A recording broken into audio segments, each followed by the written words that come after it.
Hello viewers, Radhe Radhe. Dutun কিচেনের পক্ষ থেকে সবাইকে স্বাগত। আজকের ব্লগে সামনেই জন্মাষ্টমী, সেই জন্যেই তাল তো লাগবেই। সেই তাল দিয়ে আজকে বানাবো ফুলকো ফুলকো তেলের পিঠে বা পোয়া পিঠে, তোমরা যাই বলো। খুবই সুন্দর আর সঠিক পদ্ধতিতে পারফেক্ট মাপে করলে ফুলকো হতে বাধ্য। চলো প্রথমে তালটা ভেঙে নেব, ভেঙে কোয়াগুলো বার করব। 3 আটির তাল। এবার আমি না ঝুড়িতে তাল চাঁচতে বেশি ভালোবাসি, আমার মনে হয় এই পদ্ধতিটাই বেস্ট।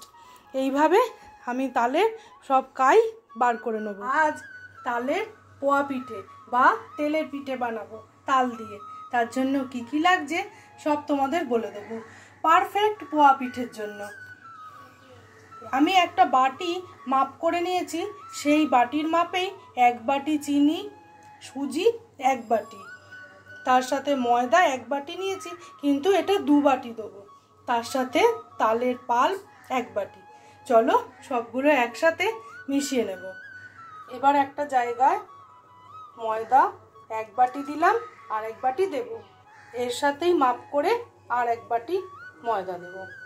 এর মধ্যে এবার মাপ করা চিনিটা দিয়ে দেবো, আর দেবো 1 বাটি মাপ করে সুজি। এর সাথে তালের পাল্পটা দিয়ে দেবো। এর সাথে 1 বাটি মাপ করে জল। এইবার সব একসাথে মেখে নেব। দুতুন কিচেনের রান্না যদি তোমাদের ভালো লেগে থাকে তাহলে প্লিজ চ্যানেলটাকে একটু লাইক, শেয়ার, সাবস্ক্রাইব করে আমার পাশে থেকো। আর বেল বাটনটা অবশ্যই প্রেস করে দিও। আমি যা যা রান্না আপলোড করব সবার আগে নোটিফিকেশান তোমাদের কাছে পৌঁছে যাবে। এই রকম মাখাটা হয়েছে, মনে হচ্ছে আরেকটু জল লাগবে, সেজন্য আরেকটু জল দেব। এইবার আরও সুন্দর করে আমি মিশ্রণটা করে নেব, দিয়ে তোমাদের দেখাচ্ছি কেমন হবে ব্যাটারটা। দেখো বন্ধুরা, এই দেখো এই রকম হবে।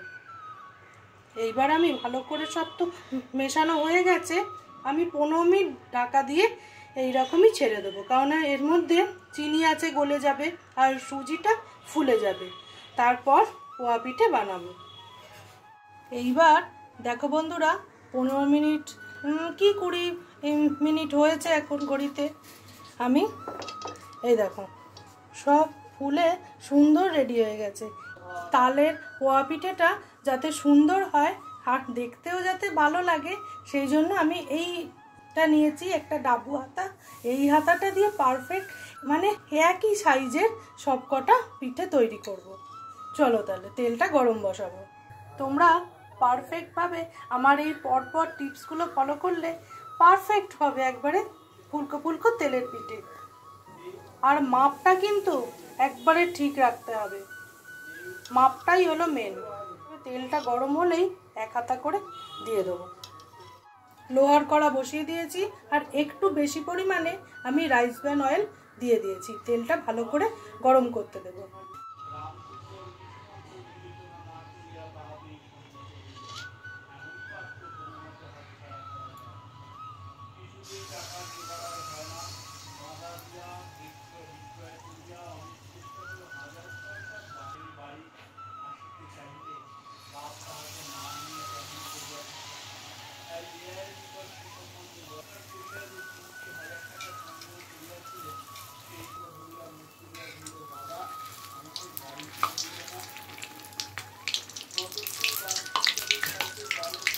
দেখো বন্ধুরা, পারফেক্টভাবে তেলের পিঠে ফুলে উঠেছে। আস্তে করে উল্টে দেবো, মানে গোল বল হয়ে গেছে, গোলটানো কঠিন। আর আস্তে করে উল্টে দেবো, একবারে টোপর ফুলে কি সুন্দর হয়েছে। দেখো সবকটাই খুব ফুলেছে। দেখো বন্ধুরা, এই রকমভাবেই তালের পোয়া পিঠে ভেজে নিয়েছি, আমি তুলে নেব। একবারে সবগুলোই দেখো যেন বল। কি সুন্দর হয়েছে না? তোমরা অবশ্যই কমেন্ট করে আমাকে জানাবে এটা কেমন ভেজেছি।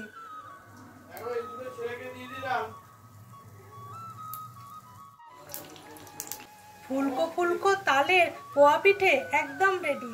তাহলে বন্ধুরা, তোমরা এরকমভাবে বাড়িতে বানিয়ে অবশ্যই একদিন ট্রাই করতে পারো। দেখো প্রত্যেকটাই খুব সুন্দরভাবে ফুলেছে। আর একটা খেয়ে তো বললোই আমার ছেলে খেতে খুবই সুন্দর হয়েছে। তাহলে বন্ধুরা আজকের ভিডিওটা এইখানেই শেষ করছি। তোমাদের সাথে দেখা হবে অন্য কোনো ভিডিওতে। তোমরা ভালো থেকো, সুস্থ থেকো, নতুন কিচেনের পাশে থেকো। আজকের মতো টাটা।